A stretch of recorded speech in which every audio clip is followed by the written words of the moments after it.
Okay, let's get into it. We're doing a deep dive today into a massive global talent pool. All of these are featured creators from the BeatsToRapOn podcast platform. And our mission here, it's not just about listing off names, it's more of a high-speed education on what it means to be a modern musical entrepreneur. We're going to explore their creator roles, their unique sounds, and the message they're really driving. Basically, a shortcut for you to appreciate some truly visionary talent. And what's so fascinating, I think, is how this collection just completely redefines what hip-hop even means today. Right. We're not just talking about, standard rap. We're seeing this incredible boundary-breaking fusion. Sounds like amapiano, pure gospel, Afro beats. But the biggest trend we're tracking is the rise of the multi-hyphenate artist. We need to look at not just if they're a rapper or a producer. Oh, they're controlling everything. Exactly. Artist, engineer, promoter. It gives them complete vertical control over their entire creative vision. That vertical integration, that's the new power move. Okay, let's jump right in. Segment 1, global fusion and purpose-driven sound. We'll start with creators whose sound and mission, they just cross all kinds of geographic borders. It really shows the platform's international scope right off the bat. For sure. And we begin with a creator from Nigeria, Zoe Songs.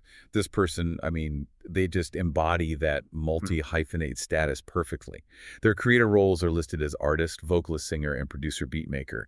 And their unique talent is this incredible blend of Christian themes with really exciting mainstream global genres. And the tracks themselves show some serious genre fluidity. Well, absolutely. Take the track Daddy's Boy. That's a amapiano, that distinct South African house sound. That bouncy head-nodding beat. Yeah, around 116 BPM, just perfect. But the whole track is dedicated to God's unconditional love. Then they just shift completely. Enter's Gate is described as deep worship, but it's done in a gospel-inspired R&B style. And then, for pure commercial reach, there's Forever Love. It's an Afrobeats track, basically a Christian wedding song. That is a huge range, and it's all controlled by one creator who is both the voice and the engineer behind the sound. That is an inspiring level of purpose-driven production. Okay, so shifting across Africa, let's look at Gas Boy Zero. His roles are a bit different. Artist, A&R talent scout, and playlist owner. So he's curating as much as he's creating. And his unique talent is rooted in a really specific cultural mission. He's very clear about it. To amplify the voice of Benin through Afro hip-hop, he sees his music as like a translation of the region's heritage, the street hustle, into a sound that can inspire pride and global recognition for Edo culture. And he uses different sonic blueprints to get that mission across. I'm seeing Slide, which is like chill, lo-fi hip-hop. Heavy 808s, yeah. Then you get this high-energy track, Explosion, which is cloud rap. But the one that really stands out to me is I Feel Sad. It's a classic soul track about his own life story. So is it harder for an artist to keep one focused cultural message when they're jumping between so many different styles? It can be riskier, yeah. But when it works, it's so much more powerful. It proves the message isn't tied to one genre. So the message is genre-proof. Exactly. Whether it's a chill beat or a raw autobiographical track, the core purpose of celebrating Edo culture is still there. Speaking of raw, purpose-driven production, let's move to Lalistic Sultan Beats 12. His real name is Tabiso Andre Rakotso, and he's coming out of South Africa. Okay, this artist is an organizational powerhouse. The creator roles are just extensive. Producer, artist, remixer, and promoter event organizer. He's also the CEO of Planet Sound Entertainment Cloud Records. He's a self-contained industry. And his talent, it really comes from being self-taught. It lets him blend that gritty, on-the-ground township storytelling with really polished, hard-hitting beats. And his focus is explicitly on social commentary. The track names alone carry some serious weight. They really do. Look at Lalistic Sultan Beats Feet, Meta, Methada, and Double MM. It's a trap soul track, blending that atmospheric R&B emotion with the hard drums of trap. And it's dedicated to people abused by family and friends. Heavy. Very. And then there's Mama Bula Pelo, an underground hip-hop track about a mother's heart. His beats aren't just for rapping on tapas. They're foundational statements on social justice. That's a perfect transition, actually, into our next segment. We're moving into creators who really emphasize lyrical complexity and deeply specific storytelling. Let's start with Cagy, also from Durban, South Africa. He calls himself Lyrical Omnius. Yeah, and his core roles are artist, playlist owner, and rapper. His unique talent is what he calls rare poetry music, where rhythm and dense poetry are just authentically infused. This is very cerebral stuff. So what does rare poetry actually sound like? I mean, in practical terms, does it change the flow, the rhythm, or is it purely about the vocabulary he's using? It changes everything. It's highly symbolic, almost philosophical. It's like you're decoding a cipher. On the boom bap track, Cagy Rarepoet, Breaking Circles, he's rapping about awakened souls, graceful quantum leaps, access no divide. So using complex metaphor to talk about personal transformation. Exactly, and that density gets incredibly specific, almost confrontational. On Cagy Rarepoet, All Eyes on Me. That one's experimental hip-hop. He literally says in the lyrics he's the anointed one and the ghost they fear.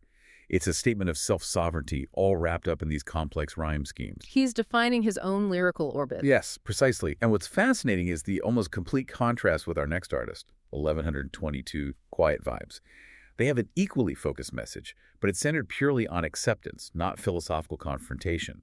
Their creator roles are rapper, songwriter, and artist. And their whole thing is creating do better to get better type of music, right? It revolves around self-acceptance with that mantra, you stay loved when there's no love. It's basically an affirmation set to music.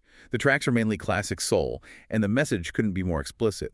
The track Hee Hee Ha Ha directly tells the listener to smile when happy, smile when sad, smile when mad, fact who don't laugh, stay you love. Whoa. This is incredibly positive, focused use of music to provide emotional stability for the listener. And we see that duality again, the ability to rap and sing, to cover hard and soft topics with Virona 34.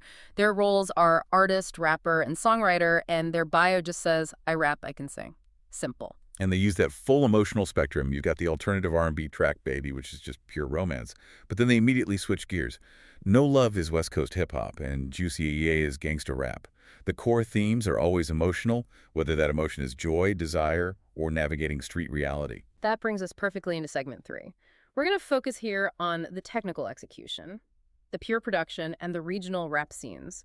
So, if Lilistic Sultan Beats showed us the social power of a beat, who is upholding the classic technical foundations of hip-hop today, let's start with someone focused purely on the technical side, Masn is a dedicated professional.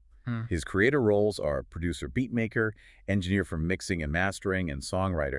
And his unique talent is just sheer versatility. He specializes in instrumentals across all these different modern hip-hop styles, which requires incredible adaptability as an engineer. And his track naming gives you a hint about who he's catering to. His battle rap beat is just called Beat Just Meet Me Outside.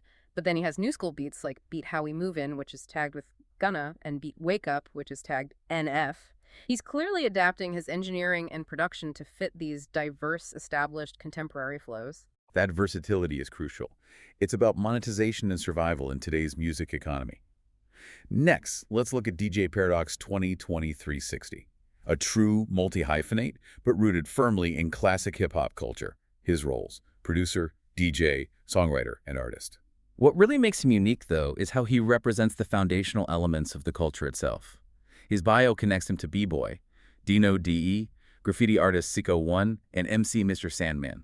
He's connected to all 4 pillars: MCing, DJing, graffiti, and B-boying. He's a facilitator of the culture. Yeah. And his tracks reflect that collaborative freestyle spirit. You see instrumental pieces like Beats to Rap on Freestyle FT Mr. Sandman 2025 and the Intervision Cypher instrumental. He is actively providing the backbone for the entire scene. Okay, now let's focus on one specific regional scene, the Mile High City, Denver, Colorado. We have 2 artists here, John Fanick and BigDru. Let's start with John Sink. His roles are artist and DJ. John Fink's talent is crafting these highly specific, dedicated underground hip-hop tracks that are just intensely personal narratives. He's using music as a form of documented public history. And that history is fierce.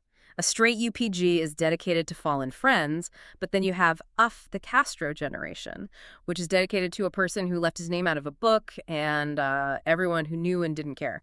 That is raw, specific, grudge-holding set to music. Is that common? The function is common, but the specificity is unique.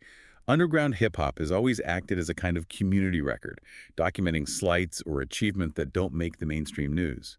This is his way of archiving his truth. And then you have the contrast with BigDru from Colorado Springs.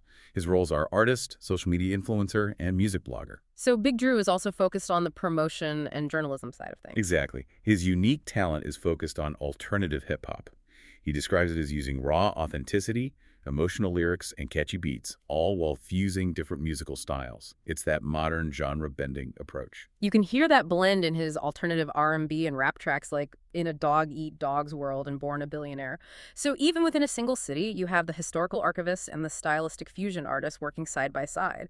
It just confirms that even these smaller regional scenes contain this immense diversity and really competing philosophies on how to make music. Okay, let's try to bring this all together. We've seen an incredible range here. From Zoe Songs melding Nigerian amapiano with gospel, To Cagy defining rare poetry in South Africa. to producers like masn who are balancing battle rap and new school flows, and then those fiercely personal narratives from the Denver artists. What this deep dive absolutely confirms, I think, is the end of the siloed music creator. Almost every single artist we talked about has multiple creator roles: artist, songwriter, producer, promoter. The successful artist today is an entrepreneur who defines their own vertical. That boundary between beatmaker and lyricist is pretty much gone now. Mastering production is no longer optional. It's essential for control. So here's a question for you. If you were starting your own music project today, based on everything we've seen here, which single creator role do you think is the most crucial to master first to make a splash? Is it the lyrical depth or the production chops? That's a powerful question. And to answer it, we have to look at the kind of murky world of digital success metrics. Let's connect this to how music gets discovered. Think about the strange case of Zoe Songs' amapiano track, Daddy's Boy. The data on it shows 0 recorded plays, but 2,719 views and 112 likes. Wait, wow. 0 plays, but thousands of views. That's wild. It is, isn't it? And what that disparity tells us is that engagement is really complex. Views can count promotional activities, short snippets, even embedded clips. 0 plays suggests people aren't listening to the whole track on the platform, but the high views suggest they're being successfully drawn to the content. So this raises a really important question. In an era where promotion and visibility are everything, is mastering the role of the promoter of getting the view actually more important now than securing the complete listen, the play? So maybe the most crucial role to master first isn't about the song at all, but about the digital signal that leads people to discover it in the first place. That is definitely something to chew on as you explore their music. We'll catch you next time for The Deep Dive.